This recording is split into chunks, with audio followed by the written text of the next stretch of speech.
Does anyone else feel like the Switch 2 just doesn't hit the same as the OG? I've heard that so many times online, and it's really annoying. I'm sorry. It's mostly nostalgia, I think, and hype that's causing people to sort of be disappointed with how the Switch 2 is launched. Everyone was very much younger back then when the Switch 1 came out, you know. I was 12, I was full of wonder and stuff, so I knew going into the Switch 2 that I wasn't going to have the same feelings as with the original. And with the Switch 1, you didn't know what you were getting until you got it, and it was a much more new concept back then as well, the whole hybrid thing. So it makes sense that that was such a stark such a specific feeling that a lot of people shared when they had the original Switch. And it just cannot be the same with the Switch 2, because it's the Switch again. It's like reliving that moment in a lot of ways, which you've already experienced. It's just not going to feel the same. And it's interesting that a lot of people are kind of surprised by that. But I do think nostalgia plays into it a lot as well. Like, if you were to travel back into 2017 and kind of relive the launch of the original Switch, it'd probably feel a lot more normal than you remember.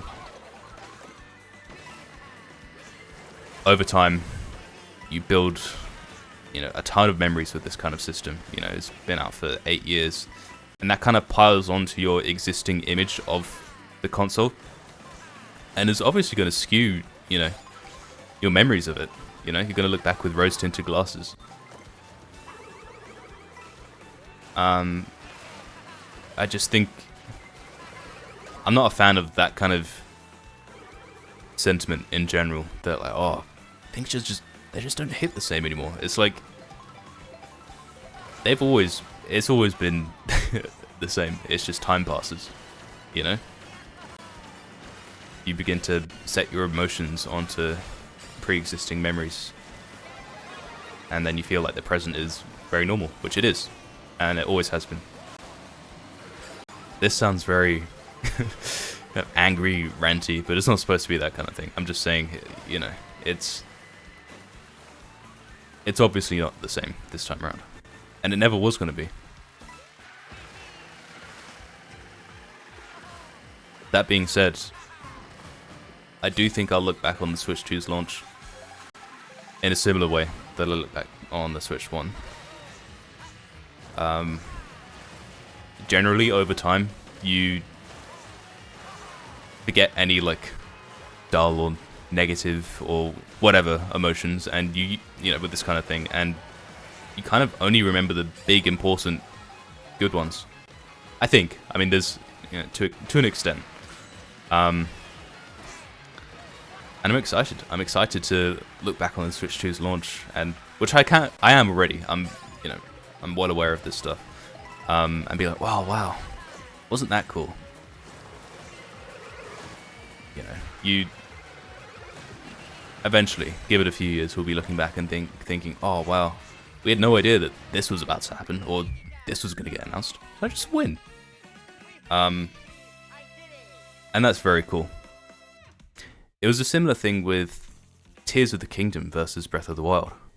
I and many other people kind of felt that it didn't, while it was a better game, it didn't hit the same as Breath of the Wild. And again, it never was it? It never was going to. It wasn't designed to.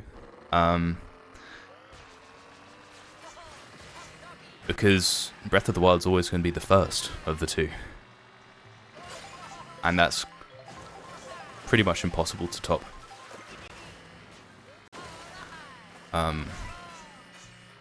So while I do think Tears of the Kingdom is the better game, I still think I prefer Breath of the Wild. Just because it's the first. I don't know where I'm going with this. It's nostalgia. And nostalgia is a very big thing in the Nintendo community, and it clouds a lot of people's judgment. I think if you have this ability to separate your emotions from the objective experience, it can be it can make things a lot more. You'll just be a more positive person.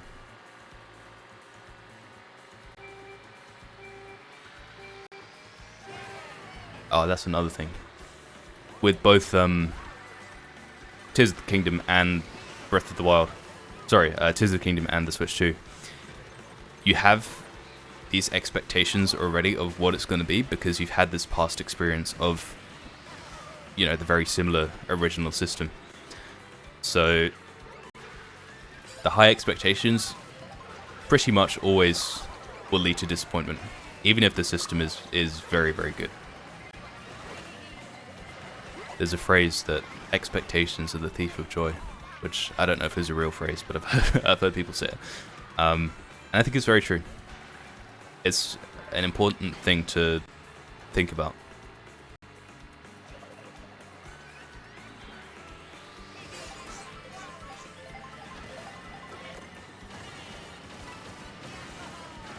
A lot of people think the Switch 2 is really bad because of a lot of news headlines with talking about whatever controversy there is as well, and seem to forget that the Switch 1 had the exact same thing.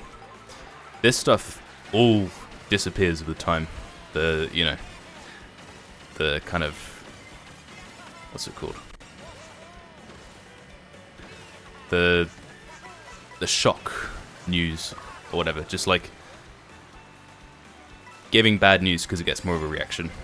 So I'm thinking things like the price, I think really wasn't a big deal for the console, and that was blown way out of proportion, and I don't think anyone's really going to be talking about it in like a year or so. In the same way that with the original Switch, there were tons of complaints that no one even like really thinks about anymore. Stuff like the left Joy-Con disconnection issue. I don't know how many people were around back then, but that was a very big thing. And everyone's like, oh, the Switch is going to fail. Because the left Joy-Con on some systems wouldn't connect. Which they did fix, and it was only a few people. But it was just one of those things that was so blown out of proportion because bad news is good news.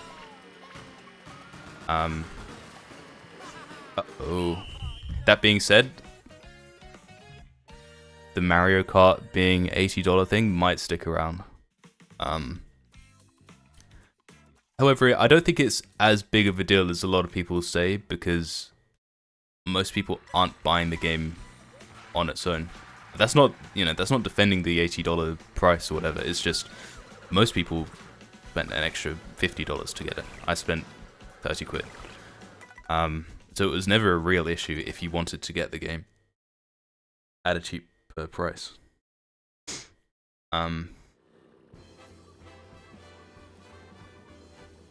Yeah. I think a good mentality for seeing all this kind of stuff is just to acknowledge that things aren't all really bad and stuff. It's just that stuff is always going to get highlighted and blown out of proportion and eventually subsides. And what's left is, in the Switch 2's case, a very, very good system that really doesn't do much wrong at all. A lot more right than the original Switch, that's for sure. Who knows? Maybe drift will happen again. I have a feeling it won't. I have a feeling Nintendo listened, and although it's not Hall effect, I think they've fixed it, probably. Hopefully. But yeah. To give this video a purpose, I guess I'd just say that the lesson is be objective when you see all this controversy and stuff, and news, and disappointment, and negativity. It's the vocal minority. Or, I don't know, articles wanting to get clicks. Most people are very, very happy with everything. Obviously, there are still real issues and problems, but it's not like what you see online. Is that good? Did I get the point across well? It's so hard to play video games and discuss a somewhat serious topic at the same time and try and get the right words to portray what I'm trying to discuss. But hopefully I did. Hopefully I threw enough words into this video to get the vibe across. Cool. Let's sacrifice ourselves for the others. You guys can win. Cool. Subscribe.